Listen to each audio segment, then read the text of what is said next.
As grazas, moi bo día a todos e a todas. Eu quero agradecerlle pois a dirección de Cimbío que hoxe nos abrira as portas dun espacio que ademais é un espacio de referencia na capacidade que hai para a investigación no noso país. Tamén creo que unha das grandes cuestións é que temos que confiar máis no noso sistema investigador e sobre todo ter claro que o futuro de Galiza pasa por invertir na ciencia e na innovación. Neste momento pois non estamos á cabeza en investimento en I+D+I, todo o contrario, creo que Galiza pois ten unha posición na que invirte menos que a media do Estado e que está moi lonxe da media europea, e se algo nos ensinaron as anteriores crises que vivimos é que os países que invirten en ciencia e investigación son países que soportan mellor esas crises e que teñen maior capacidade de crecemento, e nesa dirección desde o BNG pensamos que é fundamental para o futuro de Galiza que o nosa economía, o futuro da nosa economía pase precisamente por investir máis en ciencia, por investir máis en investigación,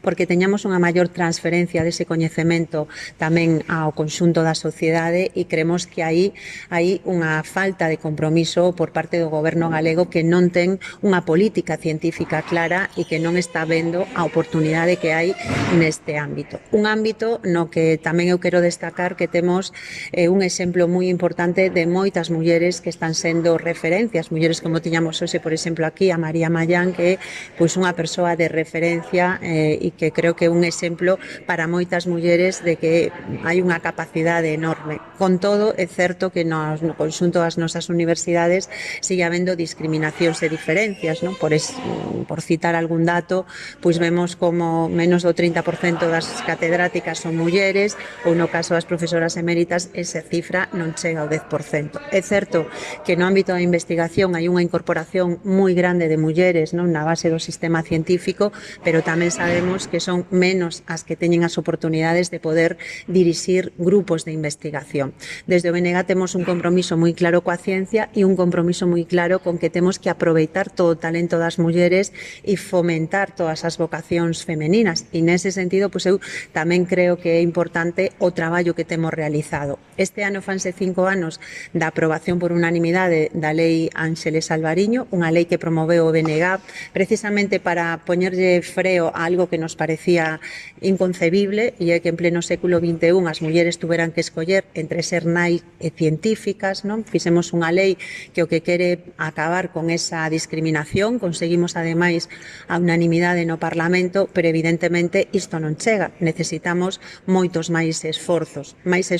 en primer lugar para darlle unha maior visibilidade ás mulleres, para garantizar que haxa igualdade no desenvolvemento da carreira investigadora, e creo que tamén é moi importante que desde moi nenas as mulleres e as nenas deste país sepan que poden ser científicas que lideren grandes grupos de investigación, e para iso tamén é necesario traballar nese ámbito. Nese sentido, desde o BNG pois pensamos que hai que ir moito máis alá e ser moito máis ambiciosas, tanto nas políticas de igualdade como nas políticas de apoio á ciencia, á innovación e o seu desenvolvemento e a súa aplicación práctica na sociedade. E nese sentido, pois tamén temos propostas, non? Propostas como que é necesario avaliar o impacto que tivo esta lei Ángeles Alvariño para saber se realmente está cumplindo a función coa que naceu. En segundo lugar, pois tamén creemos que é necesario crear un centro de investigación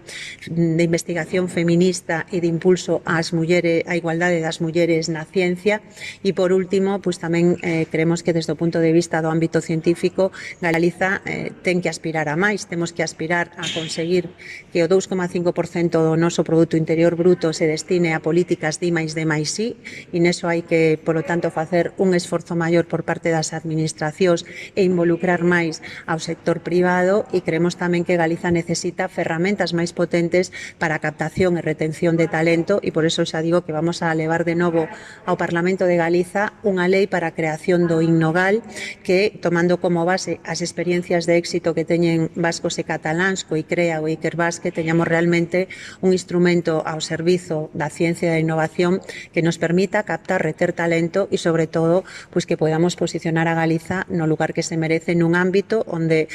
nos temos todo para avanzar, porque temos personal cualificado, temos universidades, temos centros que como este que hoxe estamos visitando, que están facendo un esforzo moi grande para ser referentes en excelencia, non? E poder ter tamén oportunidades de captación e de transferencia transferencia dese coñecemento á sociedade e, por lo tanto, que se necesita é un maior apoio e instrumentos que nos realmente posicionen pois na vanguarda da ciencia, que é onde o BNG quere que estea Galicia.